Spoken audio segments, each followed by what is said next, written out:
all you out there among the Duval's about this Kyle Nash Snoop game here for the Duval Dive Live. Of course, we had to do a little something emergency today. Now, though, well, technically, it's not official. Reports late last night from multiple sources say that Tampa Bay Buccaneer offensive coordinator Liam Coen is going to be the Jacksonville Jaguar head coach. Crazy stuff. A saga to unfold, which all started, 24, 48 hours? I don't know. I need help counting this. Maybe I should go to my champion, my personal champion, Travis D. Holmes. What's up, my guy? Hey, good morning. And I know everybody in Duval County slept just beautifully with no underwear, everything. It was awesome. Good job, y'all. With no underwear. Listen, hey, for those who are listening to this on the podcast, which, by the way, feel free to do that on any of your podcatchers, Travis is wearing his Victory Monday t-shirt, and rightly so. Now, I am a 49ers fan. I am not among you Duval devout, but for those of you that can't tell on the video because the numbers are faded because I had this in high school, that's a number 8 on my Jacksonville Jaguars jersey. You can tell by the old school Jaguar there on my shoulder. I'm wearing my Brunel jersey this morning just because that feels appropriate. Not so much because the Jags did what they did to get Liam Coen, but as a 49er fan, watching another team escape from Trent Baalke is reason for celebration. I felt this was the best way to do it. You gotta like that. Oh man, that's like the Jacksonville Jaguars and the San Francisco 49ers fans right now are just like that two dudes that just met in the bar and just to have a party and drinking, celebrating that ex that they both divorced. Like, this is great. This is just a party. This is a great time, man. I love it. So, let's quickly break down the saga, and I can make the argument that this all happened starting with this moment right here. Thanks once again, by the way, to the great Mia O'Brien. Hi, Trent and Shad. Thanks so much for doing this. I'd actually like to go back to John's first question, Shad, back to you. I know you noted that if this head coaching candidate was to say, hey, I think the medical needs to be reevaluated, the health and wellness, if they were to say, I would like to reevaluate the front office and the general manager, what would your response be? My response would be, how would you improve it? And then if it is credible, you want to do it. Okay. So how does a structure work? I mean, I just want to make sure that this isn't about ego or power or, something more sinister, quite frankly. There have been some of those elements that I found, in my experience in the NFL. I mean, if it's a legit effort to get better, then everything, should be on the table. Hi, Trent. Now, understand, you and I were very skeptical that actually meant anything regarding Trent Baalke, especially after you and I both watched Ben Johnson and Aaron Glenn get scooped up by other franchises as we watched headlines pass that Liam Coen would become the highest paid offensive coordinator. Then, sure enough, Baalke's out the door. You had a great emergency little breakdown of it. It was the day after Martin Luther King Day where you very appropriately said, free at last, good God almighty, free at last. I had to repeat it because I friggin' loved it. But props also to your guy, Gus Logue, Big Cat Country, for doing the other thing I thought of. Let the joyous news be spread. The wicked witch at last is dead, right? And they had the ding dong, the witch is dead quote up there on the Twitter account for Big Cat Country. I wanted to give Gus Logue his props for that, who also, by the way, works very closely with the great Mia O'Brien of 1010XL. She heretofore will always be known as the great Mia O'Brien. I'm looking for the opportunity to say that to her face. But let me land the plane here to ask you this question, Travis. I think the biggest thing next that happens is something else you also talked about in a short podcast as well. I think Tony Baselli's involvement in the front office helped land this plane and get a franchise without a GM to bring in the new head coach. What do you think?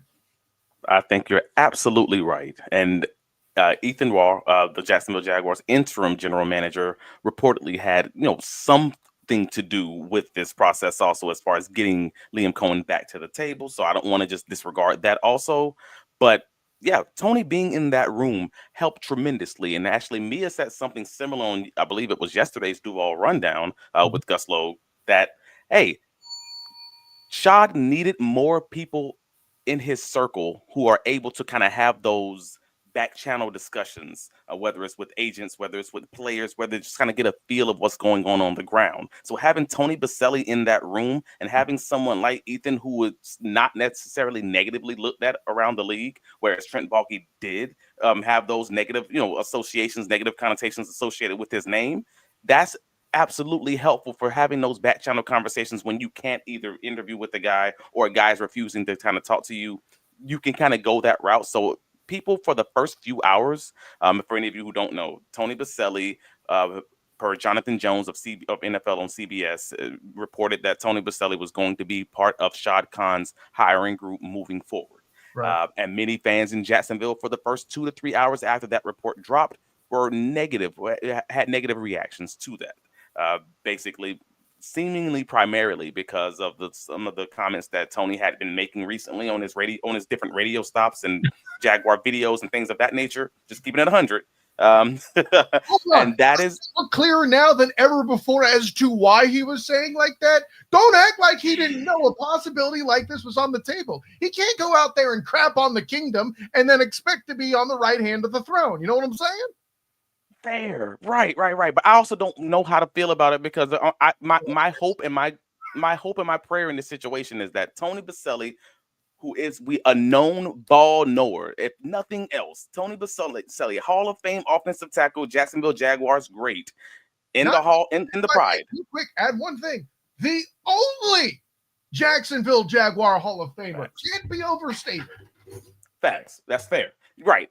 That guy, if nothing else, knows ball. He understands the game of football, and he knows how to communicate with people behind the scenes. So because of that reason specifically, having him in Shad Khan's corner was always going to be a good idea, whether or not people agreed with Tony's takes. My only prayer, my only hope in this situation is that Tony is going to be that bold, that strong guy who's going to be able to tell Shad Khan something that very few people in his life probably are able to tell him, being, an older a whole billionaire.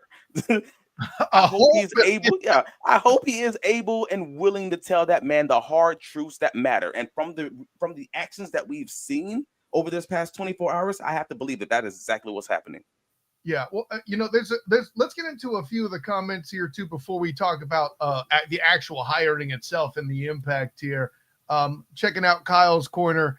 What's up, everyone? Some Bucs fans are big mad about this. They got rid of your guy, Big Game, and F the BBQ picks. Trent has no shot. Well, listen, okay. Here's the thing with the Bucs. A lot of this is rumor. Not all of it is confirmed yet. Okay. I feel like, and this is, by the way, was reported by our good friend John Shipley, Jaguars on SI. They weren't making him the coach in waiting. They were just paying a butt ton of money. Now, two things to consider. A, if that's true, he had to at least take the interview, which allegedly the Bucs didn't like. And B, another rumor I'm seeing out there, though I don't know how true it is or isn't, that he's getting Ben Johnson money, which is up there for essentially like that $13 million a year range, which is allegedly $5 million more a year than the average coach and $8 million more than the alleged average first-year head coach.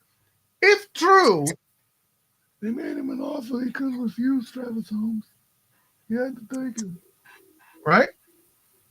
I mean, yeah. That's the point. Go At ahead. the end of all of this, Travis, that's what we're trying to do.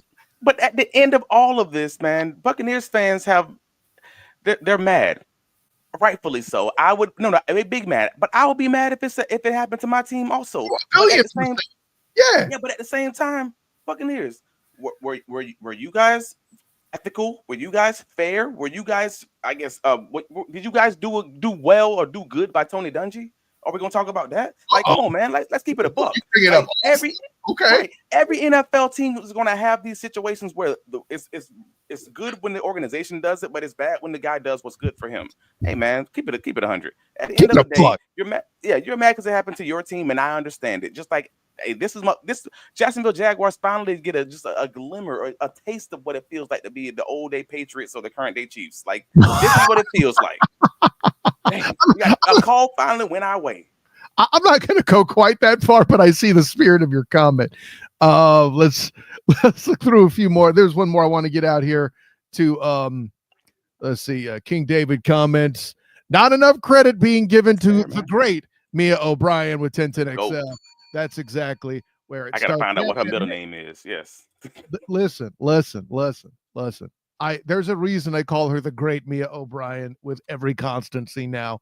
Would it be awkward, Travis, if when I see her next to camp, I go, it's the great Mia O'Brien? She won't care, but I don't know. She might think it's like, I don't know if she thinks it's sarcasm or not. Like, it feels loaded. She doesn't. That's something I'll manage. We'll get back to that. That's a June conversation. H Photophile. By the way, one of my favorite dudes on Twitter. I don't always agree with his takes, but I do like this guy on Twitter. He's cool. I've been wondering, this is always possible since Doug got fired, that Sean basically gave Balky an ultimatum, and as long as Balky delivered the desired head coach, he'd remained, but if not, he was gone, especially if he was the reason the coach would not come. That's a very interesting point, and I'll add this nuance. Because remember the conversation we had it here on this show at one point, Travis, was that he was supposed to bring in Bill Belichick. That obviously did not happen. Moreover, he got upstaged by a college in that search to do so. That's a very interesting concept. It was interesting because Liam was reportedly his guy. And not his guy, but like, if it's not going to be one of the, Bill Belichick's Robert Saleh kind of guys, as far as the younger group of guys when the Jaguars were specifically interested in looking at these modern offenses, these younger coaches of the future, basically. Out of that group, Liam Coen was reportedly like the guy who had the highest probability of being able to and willing to work with Trent Baalke. And when that guy still tells you no, it's kind of a wrap. That's it, bro. Like, there's nothing else we can kind of take from that. If you want to have this as a modern offense moving forward, you're looking at Eclipse Kingsbury. You're looking at your fourth and your third guys down the line. Yeah, no, that's all completely accurate. I'll say this, just because Baalke wanted Coen doesn't mean Coen wanted Baalke. I think that's worth mention as well. Here come to Big Mad, Travis. Have fun with a lying snake trying to lead a group of men. You can't legally make a coach in waiting. It's a direct violation of the Rooney Rule. The Bucs gave him everything they could have. Okay.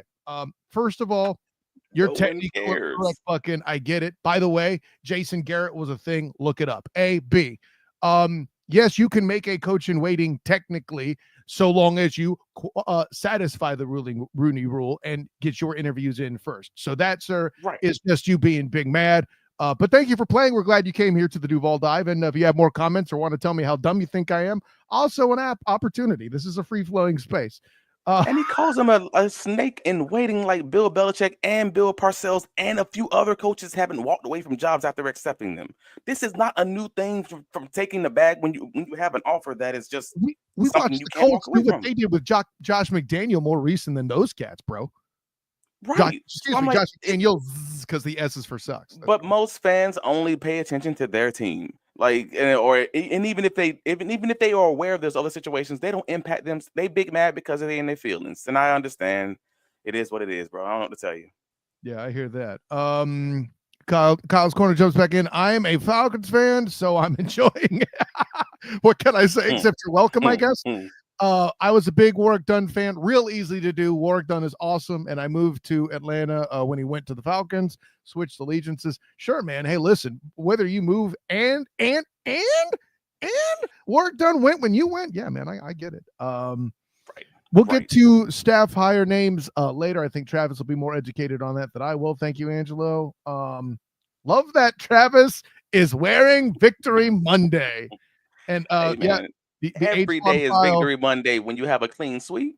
Yeah, and the H-File file agrees with us on our take that it's Bill Belichick that was in waiting there. See, Buckin walks in. You can't write it in a contract. You can have a conversation about it behind closed. Yeah, exactly. That's what we're saying. We're in agreement. It may not. Yeah, right. It may not be in the contract, but we all know what handshake agreements mean. For sure. Yeah. Again, may I reiterate, Jason Garrett? We ain't got to dawdle and dwell on that. But no, you're absolutely right from your standpoint with the technicality, Buckin. I'm not saying what you said was patently false. Let's see. Yeah, Kyle's Corner jumps in. No, I was about to say I watched the 30 for 30 on the two Bills. He was named coach and waiting for both the Jets and the Bet. Yeah, no, you're not wrong. Man. And real quick for Robert, Tampa is pissed, but Tampa is talking ish about this kid. It's messed up. Well, no, it's folks Robert, don't know, man. Think of it this way. Think of it, all the trash that was talked on Calvin Ridley when he chased the money and went to the Titans, which, by the way, ended up being a net positive. So, let the hurt significant other vent, and they'll forget it by June. It'll be fine.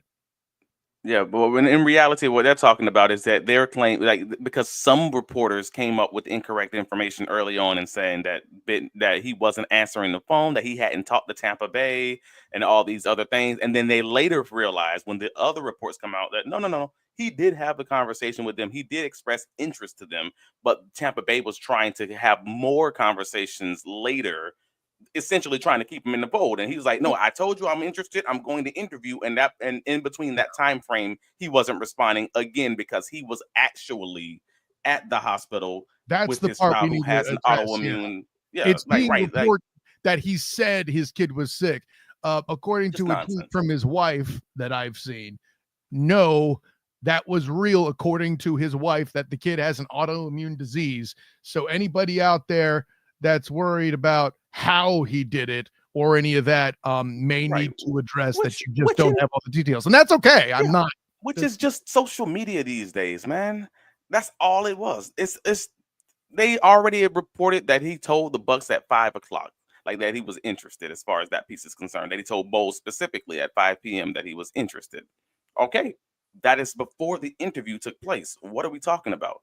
Like the Jaguars reported that he was interviewing at 7:30 at night. Like, come on, man. Again, folks are saying that it's not about the fact that he divorced me. It's about how he divorced me. Man, you full of shit. I'm sorry. You full of it. Like you are. You are. And let's keep it a buck. You are not being you're being disingenuous. You are mad because you lost him, and you are mad because of the way it was initially reported. Nonsense. Let's just keep it a buck and let's keep that thing moving. I hope you guys do have a good offensive coordinator pickup coming soon. And I don't hate the Tampa Bay Buccaneers. You are not the Tennessee Titans or the Houston Texans. Oh yeah. But but they seem to have some hate in their heart for us because we got their coach. That just means that solidifies for me that we got the right guy.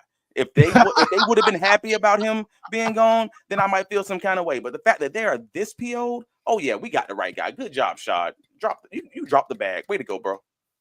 And yeah, let me go to this right here. Yeah, he did the same thing at Kentucky. I won't speak to those details, but at the end of the day, listen, there's some movement like this that happens in coaching and contracts and things like that.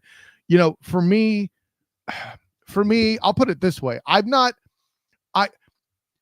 With what happened with some of the coaching stuff I've seen at UCF covering them with the black and gold banneret, some of that I think was shadier, air quotes, than what Liam Coen did. And I'm still not bothered by it.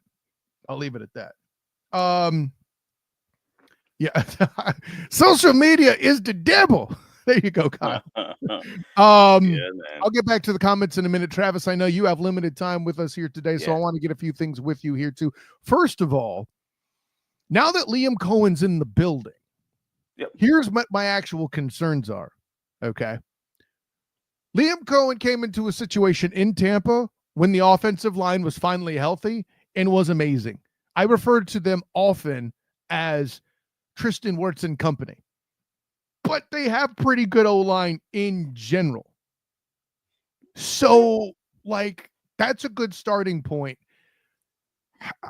You have to think the Tampa Bay Buccaneers have a good O-line in general, and I had this argument with Jaguars United on his postcast. I can't even call it a postcast necessarily. It was an emergency podcast, we'll call it, yesterday. Oh, he was pulling the trigger he, way early. Okay. I'm mad at it. well, Go for it wasn't as of the hiring. It was more of those just you see they're interviewing, you see that they're negotiating. Right, cool. He did his emergency pod, and I just Yeah, hopped no, on. hey, respect. If As he was talking trash about me, he's like, "Where's Travis?" Anyway, someone in the comments asked, "Where's Travis?" So I was like, "Hey man, send the link. Let's do it." So I just hop in, pop out and show him. But no, it was more of one of those.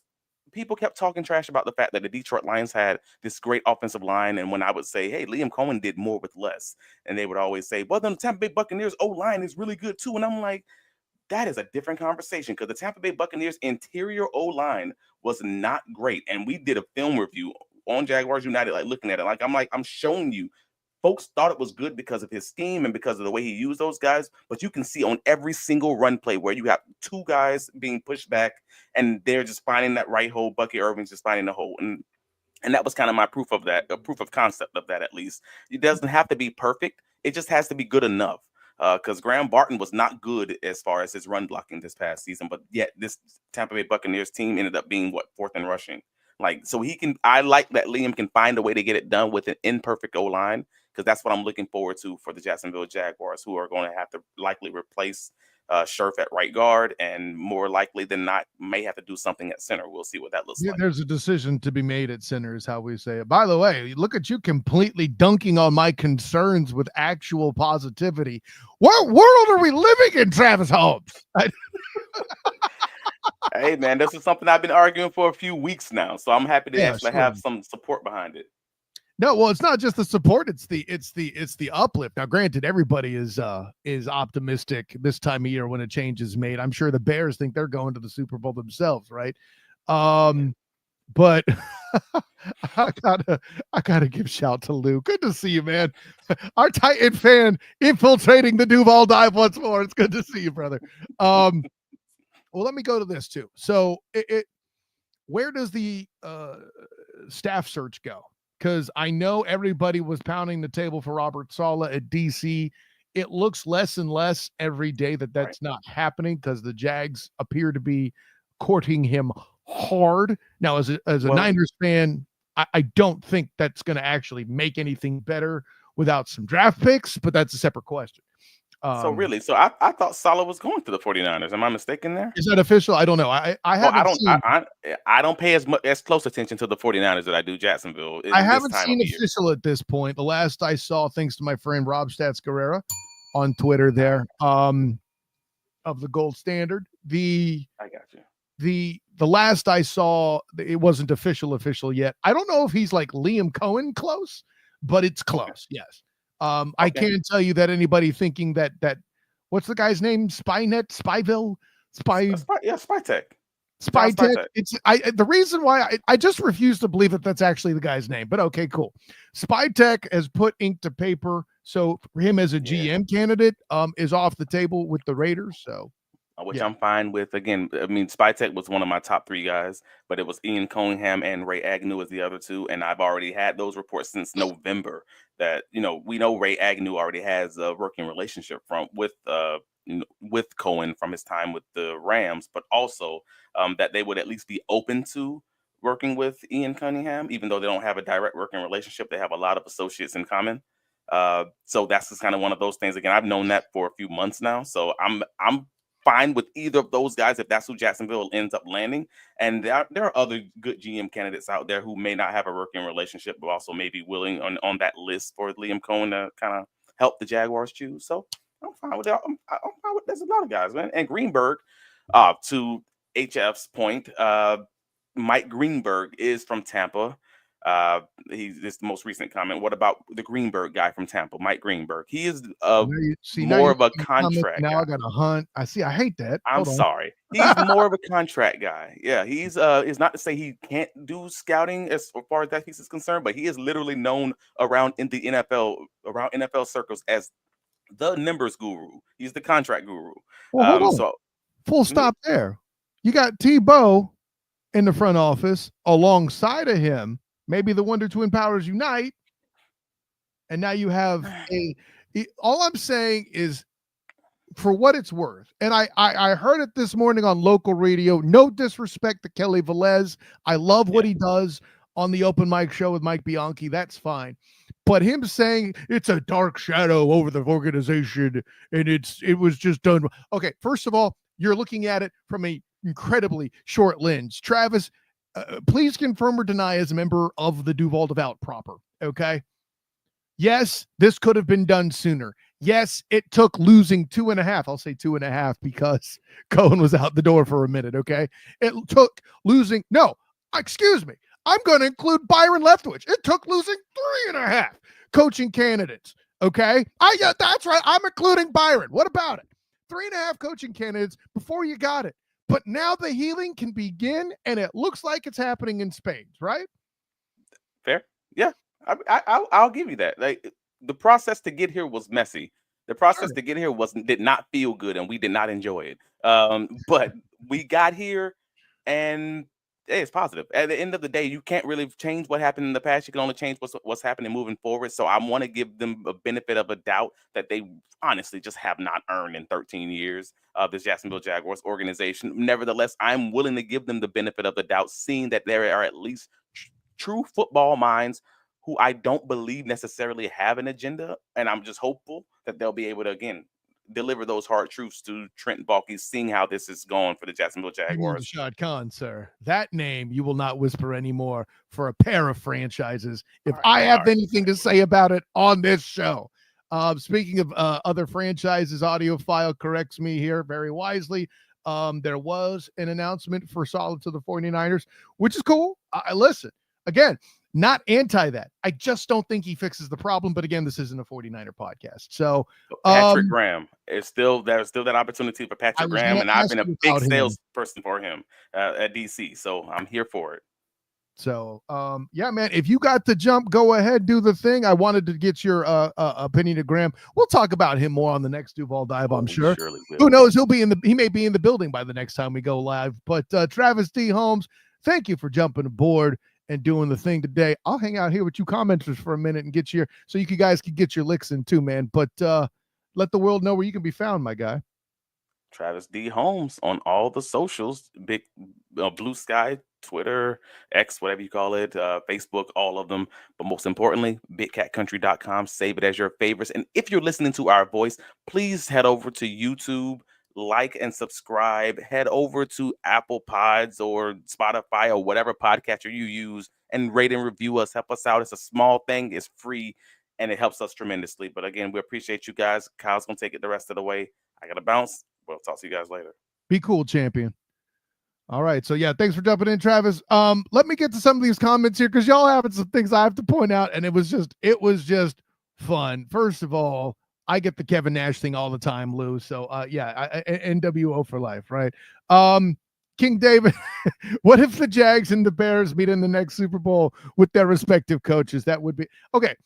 It would be crazy if either franchise got to the Super Bowl next year. But yes, with those coaches, how fun. The storylines, man. The storylines would be nothing short of brilliant. That particular piece. Let's see. With Saleh, wasn't I don't think it's official. I don't think it's official either. But yeah, it's further. I'm getting the vibe Audiophile that with what you're saying, they're as close to Coen, or excuse me, as the Jags are to Coen with that deal. So that makes a ton of sense. And yeah, we'll work with that. Robert jumps in. I heard Saleh will still come to Jax for the DC interview with Coen. Maybe. I haven't heard that yet, but Robert, if so, hell, I might have to write about that on Fans First Sports Network. I know a lot of people were sour on Robert Saleh as a head coaching candidate, which I still don't completely understand. But him as a DC, I think everybody is unanimously involved in. And, you know, I think pretty much we can assume that Ryan Nielsen is out the door shortly behind him. I don't think anybody is going to argue with that in particular. So, yeah, listen, all of that's fantastic. Travis makes the excellent point, too, that I want to kind of talk over a little bit more as well with the offensive line, because, frankly, where the offensive line is with the Jags right now, I think all of you out there in the Duval Devout would acknowledge that they ain't there yet. They ain't there yet. So, here's the thing. If they are able to correct what's going on there, That is essential. I don't think anybody's disagreeing. Where I might have disagreed with Travis, I didn't make a big deal of it because we had more questions to get through before he had to leave. And I'm sure it'll come up on the next Duval Dive. I'm more confident in that Bucs interior line than I am the Jags interior line.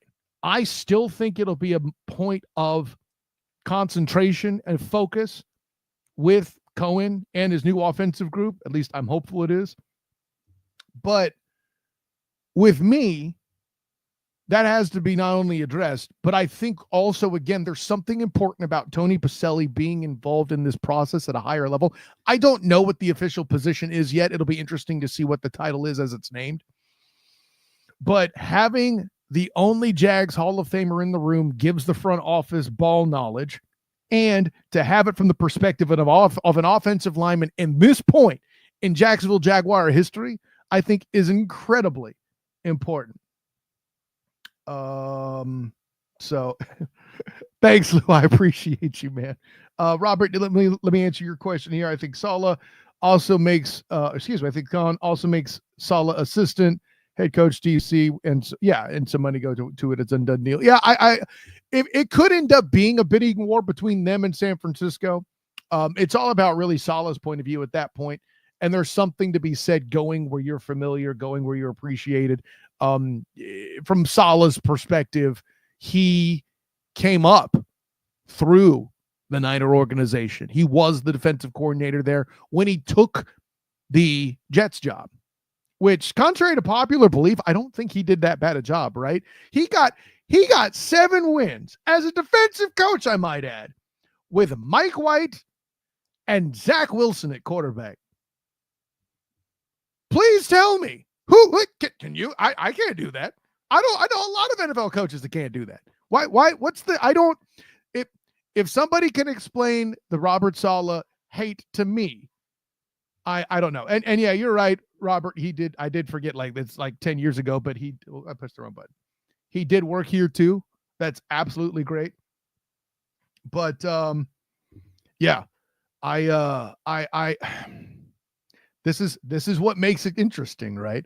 I don't know to whom he's more grateful. And to your point, like you said, he worked in Jacksonville. I get it. But that coaching staff that helped uplift him to the point in San Fran is still intact. The guys from 10 years ago aren't still here. It's a different thing. But it's a good point you bring up, Robert. It's not like he's unfamiliar. And hey, audiophile, I got to bring this up.